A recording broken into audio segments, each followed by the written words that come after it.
Hello everyone, welcome to another session of PS classes. This is Bharti Soni and आप लोगों को खूब सारा प्यार और खूब सारा नमस्ते और I hope you are all doing really really well.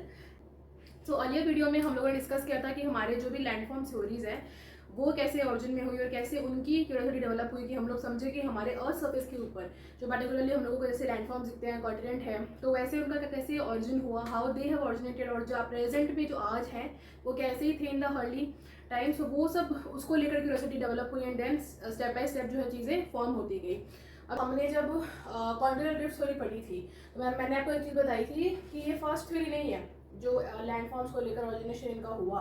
Definitely because जब हम अर्थ सर्फेस की बात करते हैं कि कैसे हमारे अर्थ सर्फेस पर जो लैंडफॉर्म्स हम लोग को दिखते हैं वो स्पेसिफिकली कैसे ओरिजिन में आए, तो it's not only the one theory जिसकी वजह से बहुत सारी ये स्पेसिफिकली जो आइडिया देती है। उससे पहले भी और भी बहुत थ्योरीज है। लॉथन ग्रीन की है टेट्राहाइड्रल हाइपोथेसिस। अब उसमें बेसिकली उन्होंने क्या बताया था कि ये लैंडफॉर्म्स की जो शेप है, मतलब स्पेसिफिकली जो हमारे कॉन्टिनेंट है वो बेसिकली एक ट्रायंगुलर की शेप में सिमिलर करते हैं। जैसे कि ये है, इसको आप करोगे ये एक ट्रायंगल की शेप में आता है, इसको करोगे तो ये बेस है और ये उसका ये शेप में ट्रायंगल बन जाएगा। इसका करोगे तो स्पेसिफिकली रफली अगर बात करें तो उन्होंने बताया कि कॉन्टिनेंट और जो ओशन है वो हमारे कहीं ना कहीं ट्रायंगुलर की शेप में रिजेंबल्स करते हैं। लेकिन ये डेफिनेटली वो इतना इम्पॉर्टेंट नहीं था, तो हम लोग उसको स्पेसिफिकली बहुत डीप में जाकर स्टडी नहीं करते हैं और इसलिए मैंने भी आपको स्पेसिफिकली पूरी क्लास के लिए कंट्रीब्यूट नहीं करी। सो फॉर दैट रीज़न इतना कुछ हुआ है, लेकिन मुझे लगा कि आपको आइडिया होना चाहिए कि एटलीस्ट उससे पहले और कौन कौन सी थ्योरीज ऑरिजिन में थी और कैसे ये डेवलप हुई कि हमारे जो वोल्केनिक इरप्शंस है या अर्थक्वेक है या कैसे ये सब कुछ जो हम लोग देखते हैं हाउ वो कैसे वो ओरिजिनेशन में आई, तो उसको लेकर जो है step by step theories evolve होती गई। उसमें जब बात करते हैं तो कॉन्टिनेंटल ड्रिफ्ट थ्योरी जो है वो काफ़ी उसमें फॉल्ट से प्रॉब्लम से, लेकिन स्टिल वो एक बहुत इंपॉर्टेंट एक बेस का काम करती है। जो आगे हम लोग थ्योरीज हम लोगों ने डिस्कस करी है, प्लेट टेक्टोनिक काफ़ी इंपॉर्टेंट थ्योरीज हैं। उसको लेकर हो सकता है कुछ बच्चों को समझ में ना आए कि हाउ दिस होल लिथोस्फीयर को कैसे मूव करता है, तो मुझे लगा कि काफ़ी उसको एक वीडियो के अंदर थोड़ा सा और समझाने का प्रयास किया जाए। सो इसीलिए मेरे को लगा कि एक वीडियो बता देनी चाहिए ताकि एक क्रक्स काइंड ऑफ समझ में आ जाए कि how it all of it has happened. Okay, so continental drift से जब बात करते हैं तो हम लोगों ने बात करी थी कि जब जो हमारे अब्राहम ऑर्टिलिस है उन्होंने कैसे मैपिंग का काइंड ऑफ आइडिया दिया। सिर्फ एक आइडिया था, it was nothing like that, okay, it was just an idea given by him. तो आइडिया देने के बाद में कुछ इतना हुआ नहीं। फिर नेक्स्ट आपके जो वो एंटोनियो स्नाइडर है, ठीक है, स्नाइडर है, उन्होंने कहा था कि हाँ हो सकता है ड्रिफ्ट हुए हो कहीं ना कहीं, कोल का एग्जांपल दिया। फिर उसी को बेस लेकर जो है हमारे जो वैगनर साहब उन्होंने अपनी थ्योरी दे दी। तो आपको स्पेसिफिकली अगर कॉम्पिटिशन एग्जाम की तैयारी कर रहे हैं, नेट है, ज्योग्राफी में वैसे अगर कुछ करना है तो कौन सी थ्योरी कौन से ईयर में दी, कुछ बुक वगैरह का नाम होता है, कुछ पीस में पब्लिश करी, तो वो आपको स्पेसिफिकली याद करने होते हैं। थ्योरी तो बेसिकली का फंडामेंटल तो आपको पता होना ही चाहिए कि इस थ्योरी का फंडामेंटल बेस क्या है, तो वो डेफिनेटली आप लोगों को पता होना चाहिए। ओके, सो ये हुई हमारे बेसिकली कॉन्टिनेंटल थ्योरी की बात, उसमें डेफिनेटली फॉल्ट्स वगैरह है। उसको लेकर फिर सीक्वेंस स्प्रेडिंग थ्योरी आई। सीक्वेंस स्प्रेडिंग की शुरुआत कैसे हुई, अराउंड वर्ल्ड वार सेकेंड जब हुआ था तो इट वॉज अराउंड 1945 के आसपास की बात है ये। और ये थ्योरी जो है वो अराउंड 1960 में आ चुकी थी, राइट। तो उस पॉइंट ऑफ टाइम में हुआ कि जब सबमरीन्स क्या होती है, जो आपकी वाटर एरिया होता है ना इतना, जैसे मान लो ये ओशन एरिया है, ठीक है, ओशन एरिया में एकदम डीप में पनडुब्बियां टाइप चलती है ना, इस तरीके से पनडुब्बियां टाइप होती है ना। आई होप मेरी ड्राइंग इतनी है नहीं क्लियर, लेकिन आप समझ चुके हैं, मैं पिक्चर्स डाल दूँ उसको तो समझ में आ जाएगी।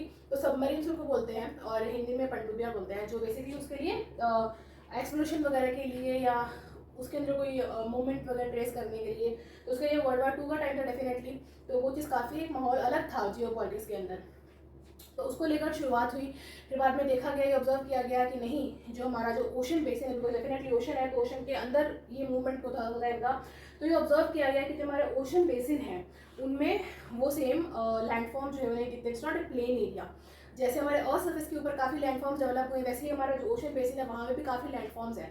सो उसकी स्टडी के लिए फिर बाद में रेडियोमेट्रिक जो है, मतलब वेव फ्रीक्वेंसी वेव्स के थ्रू कि कितनी हाइट पे जाके कितनी वेव रिफ्लेक्ट होती है, सो उसको स्टडी किया गया, उसको एनालाइज किया गया, कंप्यूटिंग डाटा वगैरह सब कुछ किया गया।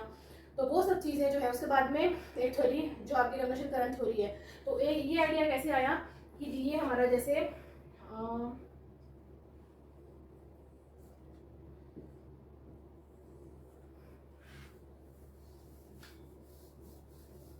इसका एक बार आइडिया बताते हैं कि सी फ्लो स्प्रेडिंग का भी कैसे हुआ। So you just get an idea. अब आप इतना वो मत समझिएगा ना कि क्या है, लेकिन जैसे ड्राइंग के एग्जाम्पल समझिएगा।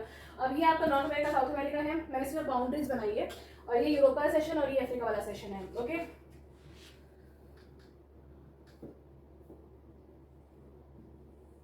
इस तरीके से। ओके, सो ये जो है बीच में ये आपका अटलांटिक ओशन है। तो यहाँ पे जो है स्पेसिफिकली रिज जो है वो इस तरीके से फॉर्म हुई है।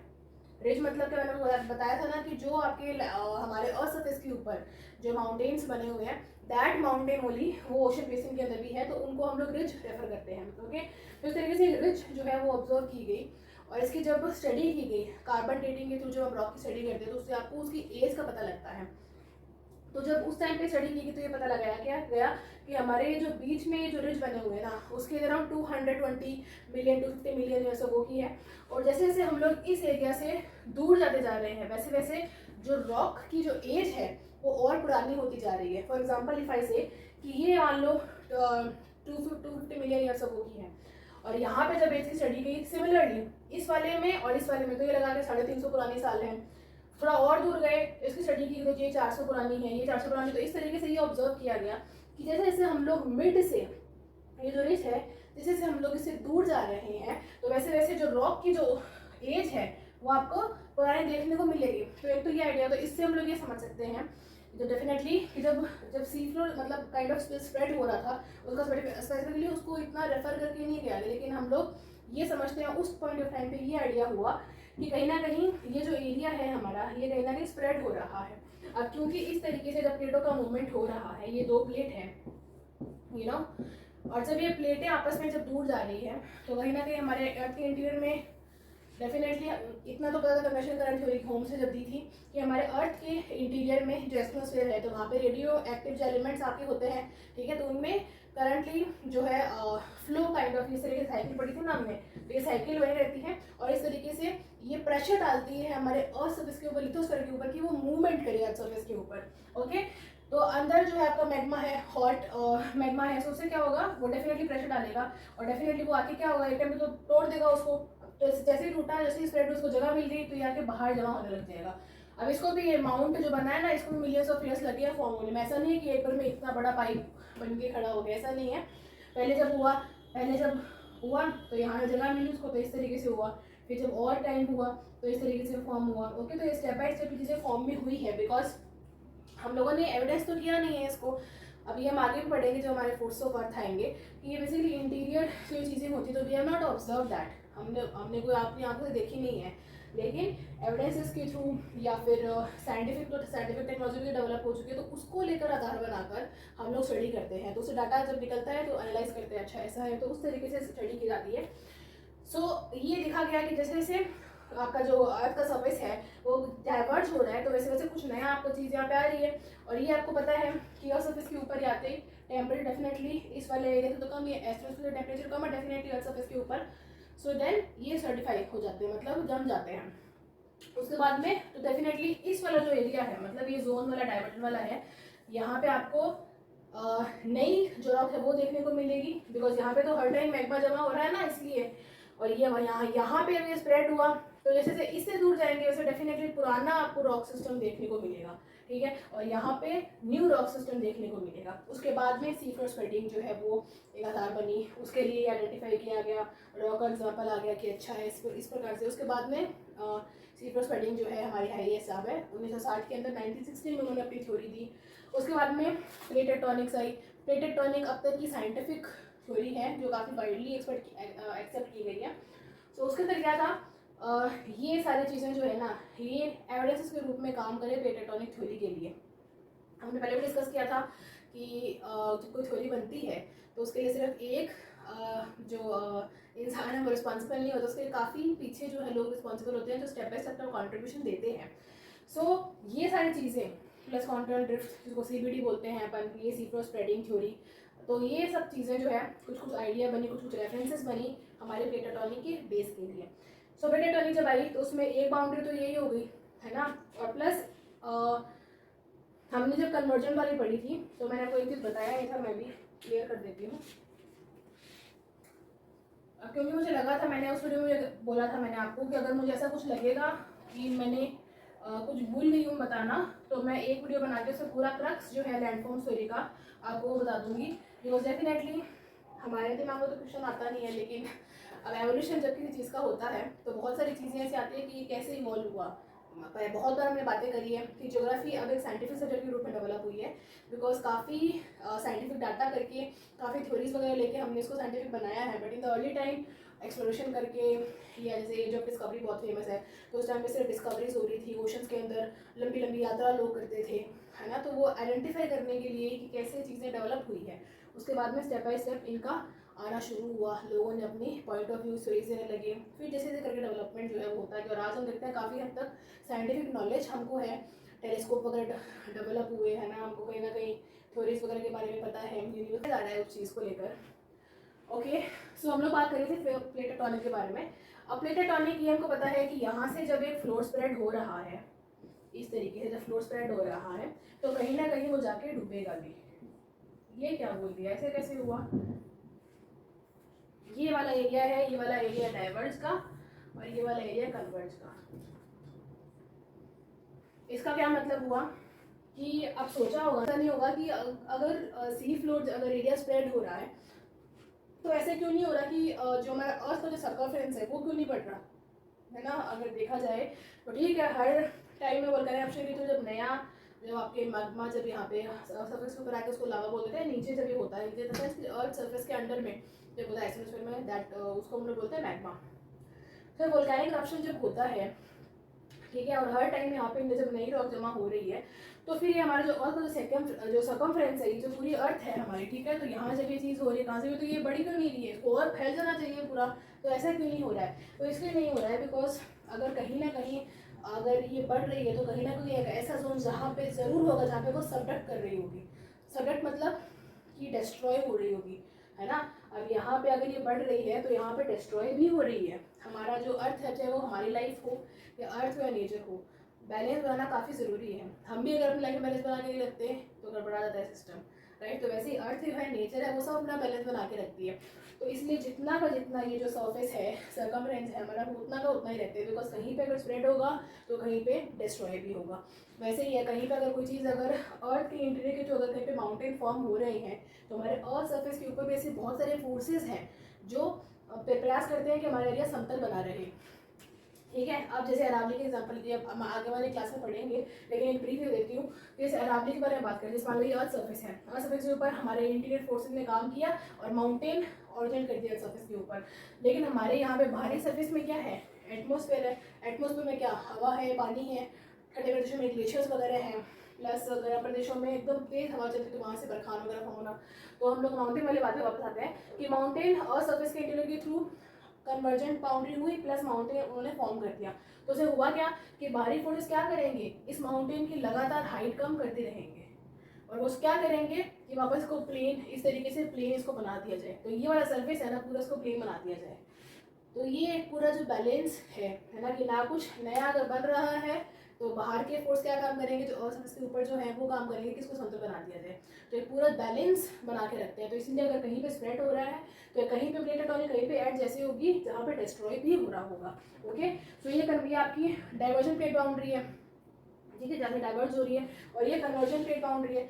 अब इसको डाइवर्जेंट और इसको कंस्ट्रक्टिव प्लेट बाउंड्री भी बोलते हैं। इसको कंस्ट्रक्टिव क्यों बोलते हैं, कुछ यहाँ से कुछ ना कुछ नया कंस्ट्रक्ट हो रहा है, कुछ नया बन रहा है। क्या बन रहा है, वोल्केनिक डिप्रेशन हो रहा है, तो कहीं ना वोल्केनिक माउंटेन की तरफ फॉर्म हो रहे हैं ना यहाँ पे, तो इसको क्या बोलेंगे, इसको कंस्ट्रक्टिव प्लेट मार्जिन भी बोलते हैं इसको। And talking about this destructive, इसको बोलते हैं डिस्ट्रक्टिव प्लेट मार्जिन। क्यों, बिकॉज यहाँ पे प्लेट जब सेपरेट कर रही है नीचे, इस ये वाला जो एरिया ना, मैंने बताया था ना आपको कि यहाँ पे जब सेपरेट कर रही है उसको हम लोग बोलते हैं सबडक्शन जोन, बताती बेनियोफ जोन भी बोलते हैं, बेनियोफ जोन भी बोलते हैं। ये उन लोगों के नाम है स्पेसिफिकली जिन्होंने इस चीज़ को बताया है, एक्सप्लेन किया है, राइट। तो बताती बेनियोफ ये दो मित्र मान लो, है ना, तो ये इसके ऊपर स्टडी कर रहे थे, लेकिन स्पेसिफिकली बेनियोफ जोन, बताती बेनियोफ जोन, सबडक्शन जोन इसको जोन को बोलते हैं। तो जहाँ पे क्या हो रहा है, ये एक प्लेट हैवियर प्लेट है, ओशनिक प्लेट है, तो ये सेपरेट करिए डेफिनेटली यहाँ से स्प्रेड हो रही है। जब ओशनिक रीज है ना, ये ओशनिक रीज की बात कर रहे थे हम लोग स्पेसिफिकली, तो ये ओशनिक है तो ये कॉन्टिनेंट मान लो। अब डेफिनेटली अब इसका जो आपका जो डेंसिटी है वो हैवी है, तो फॉर दैट रीजन वो सेपरेट कर रही है अंडर में, ठीक है, और से सेपरेट करके अंदर का तापमान इतना है नहीं तो फिर से पिघल जाएगी, एक रॉक जो है पूरी पिघल जाएगी। रॉक का जो मेल्टिंग पॉइंट होता है 1150 डिग्री के आसपास में होता है। ओके, सो वहाँ पे जाके अंदर मेल्ट कर जाएगी। वोल्केनिक जो मैग्मा यहाँ से निकला है वो कहीं ना कहीं और मैग्मा जमा भी हो जाएगा, कहीं से निकल भी जाएगा। तो ये जो पूरी जो एक साइकिल है बोल सकते हैं बैलेंस जो बना रहता है वो अर्थ बना के रखता है अपना। हम लोग नेचर के बारे में खुद बोलते हैं कि नेचर अपना बैलेंस बना के रखता है, तो वो चीज़ है। Balance is very important in life too. Okay, so इसको बोलते हैं डिस्ट्रक्टिव, बिकॉज यहाँ पे डिस्ट्रक्ट हो रही है। यहाँ से जो सेडिमेंट्स वगैरह जो भी होंगे इसके वो क्या करेंगे, वो माउंटेन्स के रूप में फोल्ड माउंटेन के रूप में हो जाते हैं। ओके, इसको वोल्केनिक माउंटेन, इसको फोल्ड माउंटेन बोलते हैं। हम लोग आगे जियोसिंक लाइन हम आगे थ्योरीज पढ़ेंगे कि माउंटेन कैसे फॉर्म होता है, तो वो डिस्कस करेंगे कैसे जब एक प्लेट जब दूर होती है डेफिनेटली तो यहाँ पे काफ़ी अवसाद सेडिमेंट्स वगैरह डिपोजिट होते हैं। तो जैसे ही वो सब्डक्ट हुई तो सेडिमेंट्स पे प्रेशर पड़ता है और वो ऊपर की तरफ मुड़ते हैं ऐसे। जैसे कि ये एक एरिया है तो यहाँ पे बीच में कुछ ऐसा ज़रूर होगा, सेडिमेंट्स वगैरह अवसाद वगैरह जैसे ही होंगे तो वो अवसादों को प्रेशर पड़ेगा। वो हम आगे डिस्कस करेंगे, अभी के लिए सिर्फ इतना काफ़ी है। और भी अगर मुझे कुछ लगेगा प्लस प्लेट टेक्टोनिक पे जैसे प्लेट वर्ड है तो सबसे पहले टूजो विल्सन है 1965 में, उन्होंने सबसे पहले प्लेट वर्ड का यूज़ किया। ओके, तो ये कुछ चीज़ें हैं कि स्पेसिफिकली कौन सा जो थ्योरी है वो कौन से ईयर में आई, प्लस किसने दिया। अगर कोई स्पेसिफिक कोई बुक है या पेपर है उसमें पब्लिश करा है तो वो आपको स्पेसिफिकली याद रखने होते हैं कॉम्पिटेटिव एग्जाम के लिए। अकेडमिक्स की बात करें तो अकेडमिक्स में तो ये है कि आप लोग काफ़ी बेसिक्स को अपना स्ट्रॉन्ग रखें तो उसमें प्रॉब्लम बिल्कुल भी नहीं आएगी, रटने का कुछ भी नहीं है। इसीलिए ज्योग्राफी को साइंटिफिक सब्जेक्ट भी बोलते हैं, बिकॉज उसमें रटने का कुछ भी नहीं है, सारे कॉन्सेप्ट्स हैं। अगर कॉन्सेप्ट्स क्लियर हैं तो कोई प्रॉब्लम नहीं आने वाली है। तो आपका फोकस होना चाहिए कि कॉन्सेप्ट्स पे पकड़ रखिए अपनी, वो स्ट्रॉन्ग है तो कुछ नहीं बिगाड़ सकता आपका कोई। ओके, तो इसलिए कॉन्सेप्ट पे बहुत बहुत ध्यान रखना है आप लोगों को। ओके, सो ये था हमारा basically crux of landform theories. आगे भी हम लोग डेविस है, पैंक है, उनकी भी काफ़ी पढ़ेंगे, उनकी रिवर को लेकर जो है यूथ मेजर वो सब आगे डिस्कस करेंगे। प्लस नेक्स्ट जो है वो मैं जियोमॉर्फोलॉजी का सेशन लूँगी, उसमें हम लोग अर्थ मूवमेंट के बारे में डिस्कस करेंगे, जो कि अर्थ के फोर्सेज हैं इंटीरियर, मतलब जिनको जियोग्राफिकल टर्म्स में अगर बोला जाए तो एंड्रोजेनिक एंड एक्सोजेनिक फोर्सेज बोलते हैं। हिंदी में उसको बोलते हैं अंतर्जात बल और बहिर्जात बल। ओके, सो उनके बारे में डिस्कस करेंगे आगे, कैसे ये सब चीज़ें फॉर्म होती है और कैसे बैलेंस करेंगे, और एग्जांपल देखेंगे how this earth maintain its balance. So that's it, and I hope आपको क्रस काइंड ऑफ मिला होगा, बिकॉज मेरी यही इच्छा रहती है कि, और यही मेरा एम भी इन द सेंस कि प्रॉब्लम बच्चों को ना आ रहे, बिल्कुल कॉन्सेप्ट पे अपनी हमेशा पकड़ रखिए। मैं हमेशा यही बोलती हूँ, और अगर कुछ भी डाउट हो तो please ask in the comment section. I will definitely try my best कि आपके डाउट जो है वो अच्छे से सॉल्व हो सकें। And thanks for watching, and we'll see you soon in the next session. Take care and bye bye.